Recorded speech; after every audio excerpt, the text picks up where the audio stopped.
नमस्कार। ये दो चीज़ें आपके जीवन में शायद कभी आपने सोची नहीं होंगी कि किस तरह का इफ़ेक्ट आपके जीवन में डाल सकती हैं। बहुत सारे लोग मतलब जो म्यूज़िक के शौकीन होते हैं, बहुत सारे म्यूज़िकल इंस्ट्रूमेंट बजाते हैं, बहुत अच्छा लगता है उनको। कई बार लोग जोश में अपने घर में गिटार खरीद लेते हैं, हारमोनियम खरीद लेते हैं, बांसुरी रखते हैं, अलग अलग तरह का कोई भी म्यूज़िकल इंस्ट्रूमेंट सीखते हैं और बजाना चाहते हैं।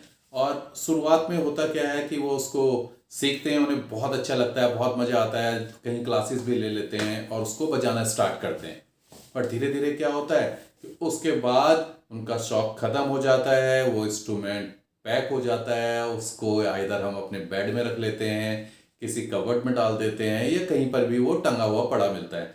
कई बार ऐसा होता है कि हमारे बच्चे, उनको भी थोड़ा सा इंटरेस्ट आया, आपको जोश आ गया, बच्चों को आपने गिटार सिखाया, हारमोनियम सिखा दिया या कुछ भी म्यूजिकल इंस्ट्रूमेंट सिखाया, तो हमारे घर में आइदर गिटार है, कोई भी म्यूजिकल इंस्ट्रूमेंट है, इवन बांसुरी है, शंख आपने रखा हुआ है, कोई भी ऐसी चीज़ जो हमारे पास है वो बजती है और अब आपके घर में ऐसे ही आइडली रखी हुई है, उसका कोई इस्तेमाल नहीं हो रहा, आपको समझ नहीं आ रहा, आपको तो लगता है वो शो पीस की तरह दीवार पे टंगा है या कहीं पर बेड वेड के अंदर रखा है, तो वो आपकी किस्मत में कहीं ना कहीं रोड़े अटका रहा है।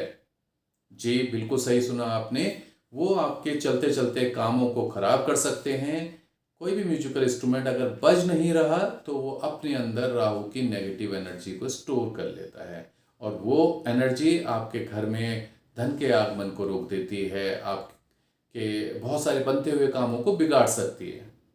तो मेरी सभी से रिक्वेस्ट है, अगर आपके घर में किसी भी तरह का म्यूजिकल इंस्ट्रूमेंट है, कई लोग बांसुरी लगाते हैं जब वास्तु उपाय, उनके घर में अगर कोई बांसुरी है, पूजा में आपने शंख रखा हुआ है, बट ये इंस्ट्रूमेंट अगर बजते नहीं हैं तो आप इनको कम से कम हफ्ते में एक बार, चाहे आपको बजाना आता है या आपको बजाना नहीं भी आता, तो एटलीस्ट हफ्ते में एक बार इन सभी इंस्ट्रूमेंट को आप जैसा भी आपको आता है उसको जरूर बजाएं। हफ्ते में अगर नहीं बजा सकते हैं तो एटलीस्ट 15 डेज में एक बार, महीने में 2 बार उनको जरूर बजाएं। ऐसा भी हो सकता है कि आपके घर में आपके बच्चे साथ में थे, पहले उन्होंने इंस्ट्रूमेंट अपने रख लिए थे, अब वो कहीं और रहते हैं, तो उसकी वजह से उनका इंस्ट्रूमेंट वैसे ही आइडली घर में रखा है, तो वो भी नेगेटिव एनर्जी को क्रिएट कर रहा है घर के अंदर।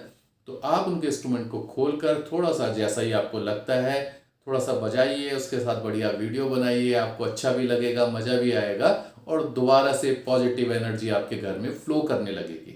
इसके पीछे लॉजिक ये है कि कोई भी म्यूजिकल इंस्ट्रूमेंट को दो प्लैनेट हमारे राहु एंड जुपिटर गवर्न करते हैं।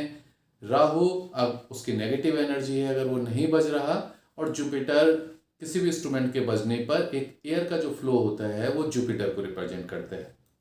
तो जैसे ही हम किसी भी इंस्ट्रूमेंट को बजाते हैं तो उससे पॉजिटिविटी घर में पहुंचती है, जुपिटर अच्छी एनर्जी के साथ घर में एक ऊर्जा, एक अच्छा वातावरण लेके आ जाते हैं।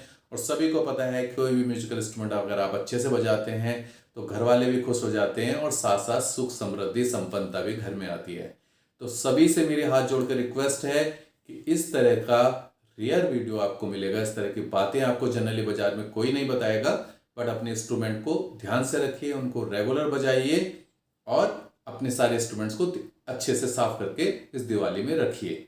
मेरे चैनल को लाइक और सब्सक्राइब कीजिए। आपका दोस्त प्रमोद डोभाल ऐसे ही यूजफुल इन्फॉर्मेशन के साथ मैं आता रहूँगा। Thank you so much.